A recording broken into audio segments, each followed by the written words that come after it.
se retrouve aujourd'hui pour le débat présidentiel entre les deux présidents de liste BDA, Anthony pour les Oursards et Mathis pour les Units. Je suis également accompagnée de Colin qui me fera assistant pour m'aider à toutes les questions à répondre et à vous poser. Déjà, première question. Comment vous vous sentez et est-ce que vous vous sentez prêt pour les campagnes? Tout bien. Non, franchement, ça va. On a bien préparé. On prépare du lourd. Rester connecté sur les réseaux dans genre 2-3 jours. Bref. De toute façon, oui, non, mais non, parce que du coup, vous le verrez pas. Parce que le moment où on tourne, du moins, ça sera diffusé. Le truc sera déjà sorti. Mais voilà, ça sera un banger. Non, mais on est bien. On a tout préparé. On prévoit des nouveaux trucs. Des anciens trucs aussi. Pour faire un pur banger, en fait, de faire de ces campagnes. Un classique, tout simplement. Bah nous pareil, on commence la com cette semaine, on va sortir des trucs un peu différents de ce qui sort d'habitude. On va voir comment les gens vont réagir. Moi perso je trouve ça assez chouette, c'est que du fun dans l'ensemble. Je me permets une petite question, c'est pas un peu inquiétant que vous soyez prêts alors qu'il reste encore 2 semaines avant les campagnes? Est-ce que vous êtes sûr de la date de début des campagnes? Parce que... C'est le 29 juillet, c'est ça? Ah exactement, ouais, ok, parfait. Vous êtes prêts vachement à l'avance quand même. On est prêt sur les choses qui vont arriver dans l'immédiat. C'est ça. Après, on va pas faire les mythos, il y a encore des choses à préparer sur ce qui va arriver beaucoup plus tard. L'objectif, c'est pas les campagnes, c'est les Olympiades 2024. Objectif 4-0. Non, 5-0, 5-0, tout est ça. Ok. Putain de char.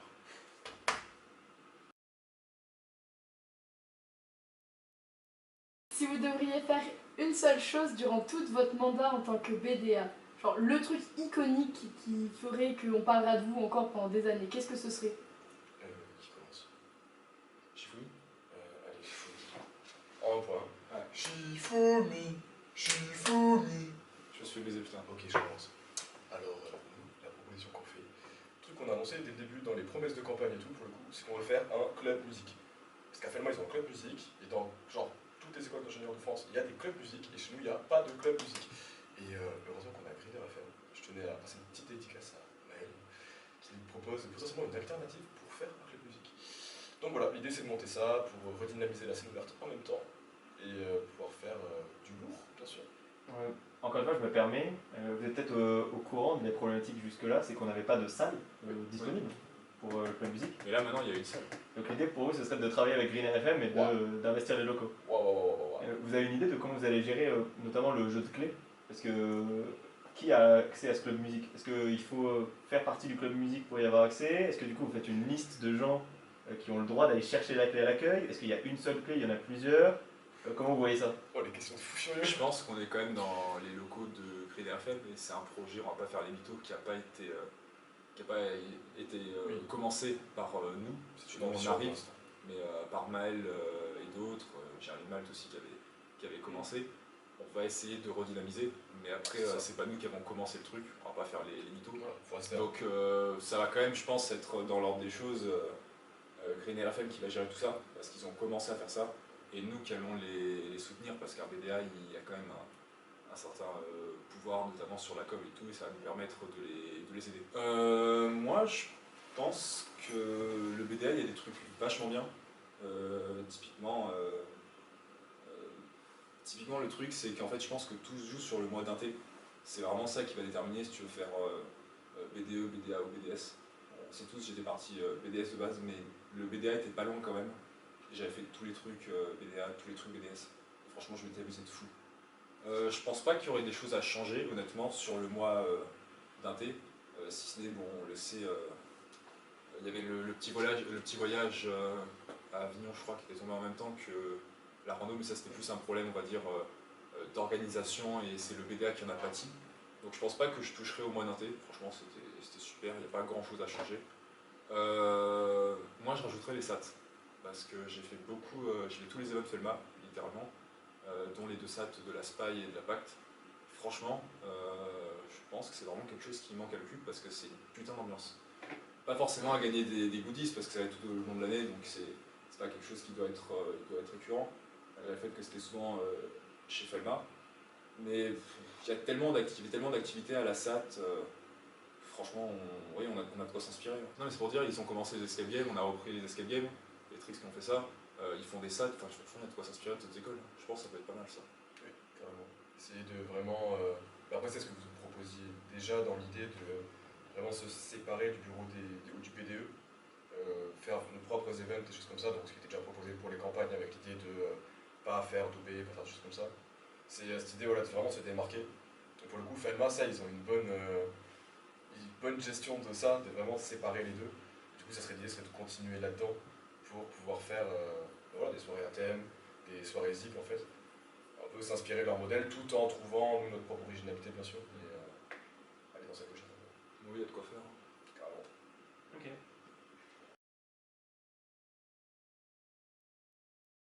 Tout à l'heure, Anthony, tu as parlé des scènes ouvertes. Ouais. Comment est-ce que vous deux, vous voyez vos scènes ouvertes, genre dans l'organisation? Est-ce que, par exemple, nous, je sais qu'on avait essayé à la scène ouverte des campagnes de proposer 3 titres, que les gens savaient qu'on allait jouer et que tout le monde puisse le chanter s'il le souhaite, participer. Comment vous voyez en fait pour redynamiser les scènes ouvertes un peu? Ben alors, nous, c'était un peu dans cette idée-là. C'est-à-dire que c'est mixer, faire une première partie plus en mode concert. C'est-à-dire que typiquement, à chaque fois, enfin, on va pas se mentir, les scènes ouvertes c'est cool. Hein. Mais dès qu'il y a Hugo Jolas qui arrive et qui joue avec son groupe, souvent c'est un trio en ce moment, voilà, avec le marché de grâce, bah, d'un coup ça redonne un coup de dynamisme, ça redonne un. Voilà. Et ça attire plus de monde, choses comme ça. Sauf que souvent ils jouent à la fin, enfin bon bref, parce que c'est le principe de la scène ouverte, c'est que c'est pas vraiment organisé. Moi ce que j'aimerais bien faire, c'est commencer par un concert, proposer à des gens de venir, donc ça serait bien sûr en symbiose avec le groupe musique. C'est-à-dire que le groupe musique vient, joue quelques trucs, si d'autres personnes veulent venir, mais c'est juste qu'en fait on prévoit à l'avance une sorte de calendrier, avec qui veut faire quoi, et après on avise suivant, et après on fait une deuxième partie, scène ouverte, improvisation, pour garder ce côté spontané, si t'as envie de venir, juste jouer avec des gens, t'as des gens qui sont en train de jouer, bah, y a une guitare qui est par terre, bah, vas-y ça part. Et voilà, essayer de trouver un entre-deux pour attirer plus de monde, parce qu'en fait quand on regarde, il y a un public pour ça. C'est-à-dire que quand on regarde par exemple la scène ouverte de l'intégration, il y avait beaucoup de monde. Parce que personne ne connaissait, il y a du monde qui était séduit par l'idée. Et après, quand on voit par exemple celle de Noël, il y avait beaucoup moins de monde. Bon, il y a plein de raisons, notamment le fait que c'était Noël, que bon, voilà, c'est bientôt le retour en famille, il y a bientôt les vacances. Il y a plein de raisons, c'est multifactoriel.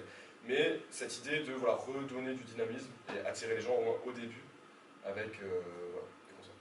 Après, sinon, tout le reste, quand un peu le style. Voilà, c'est ma vision. Ça, je suis assez d'accord avec Anthony. C'est vrai que, vu qu'il y a une grosse partie de concert sur la scène ouverte, le choix du groupe compte énormément. Si c'est typiquement Hugo, on sait que ça va très bien se passer. Moi, je serais aussi chaud pour faire, typiquement, je parlais de la SAT, peut-être intégrer la SAT, à voir avec l'admin comment ça se passe, mais typiquement, intégrer la SAT et pas qu'une partie concert. Peut-être faire 2 endroits, d'un côté le concert, de l'autre des activités un peu chill qui, bon, ça peut être super. La SAT fonctionne, il y a des groupes qui fonctionnent, bah, autant faire les deux au même endroit. Hein. Ou alors faire 2 événements séparés, ça on verra. Mais je pense que ouais, pour avoir fait des scènes ouvertes, c'est souvent un peu brouillon. Genre on sait pas en fait trop qui va venir. D'un coup il y a un groupe, ensuite par exemple il y a des élèves de l'E-Cube qui parfois ne chantent pas toujours bien. Donc ça veut pas dire qu'on les prend pas, mais c'est-à-dire qu'il faut il faut séparer. Il faut qu'il y ait d'abord les concerts, puis des gens qui veulent s'amuser. Mais il ne peut pas y avoir un groupe de musique pro, puis des gens qui veulent s'amuser, puis un groupe de musique pro, puis des gens qui veulent s'amuser, parce que du coup, ceux qui recherchent du fun avec des gens qui s'amusent et chantent, bah, ils pourront pas trop quand il y aura les concerts, et ceux qui veulent uniquement des concerts, ils pourront pas trop. Il faut séparer les horaires pour que chaque personne qui soit intéressée par un type de musique en particulier soit là au bon moment. Et si le concert ne les intéresse pas, parce qu'il n'y a pas tout le cube qui va aux scènes ouvertes, bah, la SAT peut les intéresser. Hein. Il y a plein d'activités, à Felma, il y avait beaucoup de monde, hein. Il y avait plusieurs centaines de personnes, c'était 250 à la minute. Il y avait même un extérieur, il faisait de la pétanque. Bon, on va faire de la pétanque dans l'Agora, mais c'est pour dire qu'il peut y avoir il y a plein d'activités qu'on peut reprendre de la SAT et pour redynamiser la scène ouverte. Je comprends pas, t'as pas aimé la prestation des Kiss? D'accord. La prestation des Kiss, la scène ouverte Flams. Ah, j'étais pas là à ce moment-là. Moi, j'ai trouvé incroyable. Moi aussi.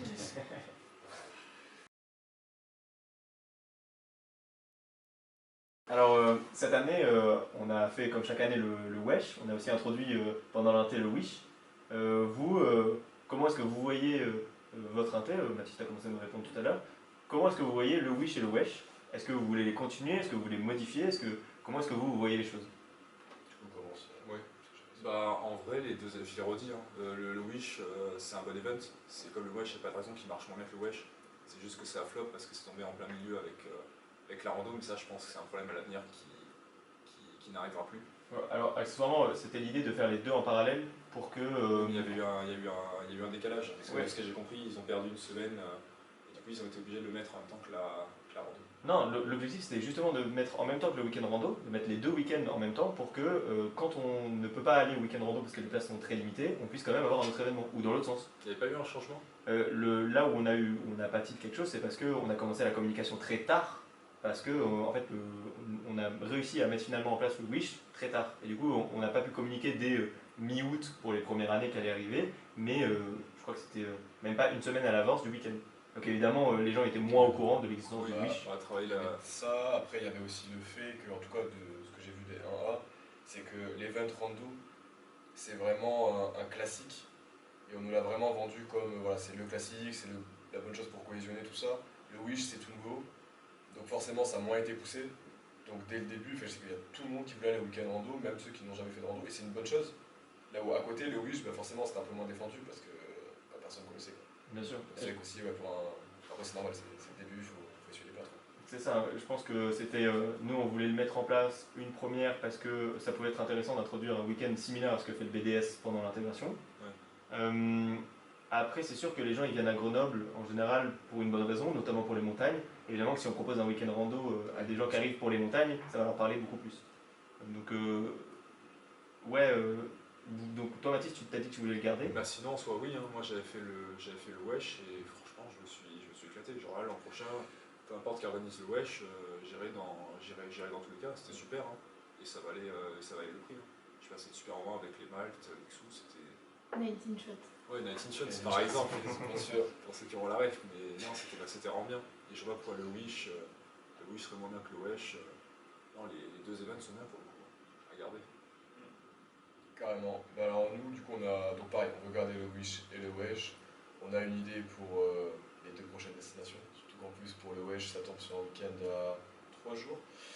Donc il y a moyen d'aller loin, dans des destinations très sympas, mais pas forcément très chères. Bref, restez connectés. Verrez les prix, vous dites c'est pas cher. Oui. Mais les sport, je sais le prix. Aussi. On va avoir un avion qui va débarquer pour aller. Ça sera d'été, ça sera avec un bus qui roule au kérosène bio, bien sûr. Non, pour le Wish, ouais, c'est une bonne idée. Toujours garder un peu cette idée. Après, voilà, peut-être pas caler en même temps que le week-end rando. Parce que je crois que typiquement dans l'intégration, il y avait un week-end là où il y avait des events. C'était le fameux event Interville, je crois. Et c'était le fameux Way décalé d'une semaine. Normalement, on peut savoir le Way. Okay. Normalement, il n'y a pas assez de semaines parce que l'inté dure un mois. Okay. Il ne peut pas durer plus. En théorie. C'est pour ça, typiquement, le Wish, il aurait été pendant le même week-end qu'Interville. Tous les jours, il y aurait eu beaucoup de monde. Mais oui, moi le premier, je serais allé au Wish et pas à Interville, hein. Surtout qu'on ne s'est pas fait rembourser Interville. mais non, mais c'est pour ça. C'est juste mal tombé, mais sinon l'idée est bien. Et aussi dans l'idée, je pense qu'il y a moyen que.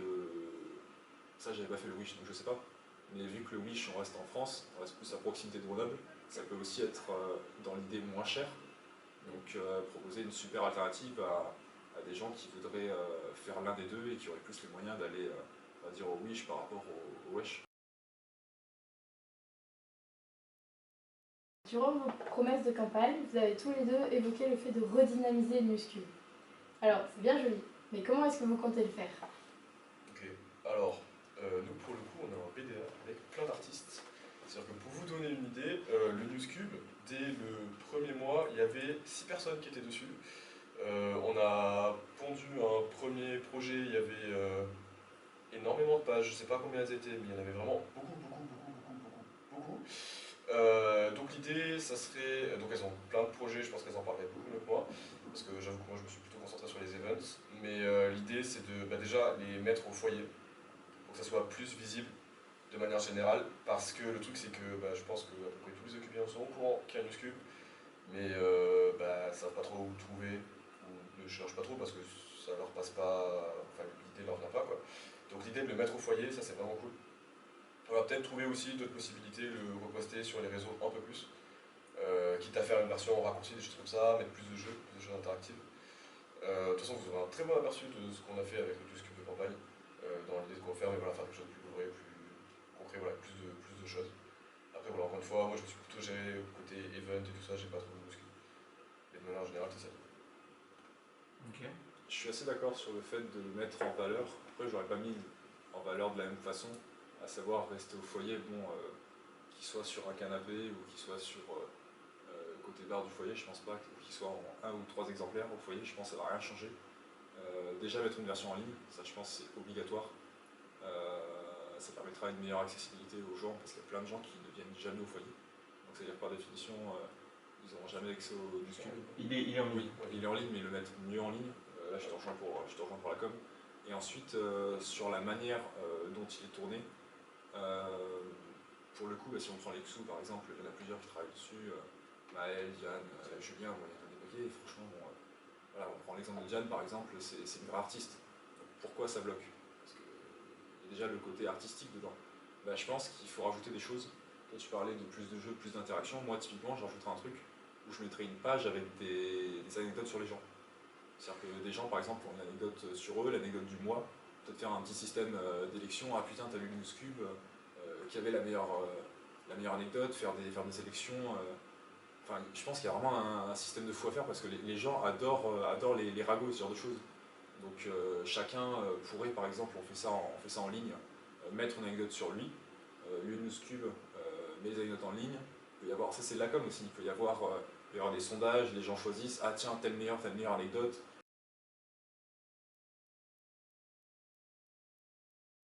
Est-ce que vous avez un mot pour la fin? Un mot de la fin, quel que ce soit. Votez pour nous. Votez pour nous plus. Il a dit plus. Ah, si, Il a dit plus. Franchement. Et merci à vous les garçons de m'avoir accompagné. Merci et on se retrouve bientôt pour les autres débats.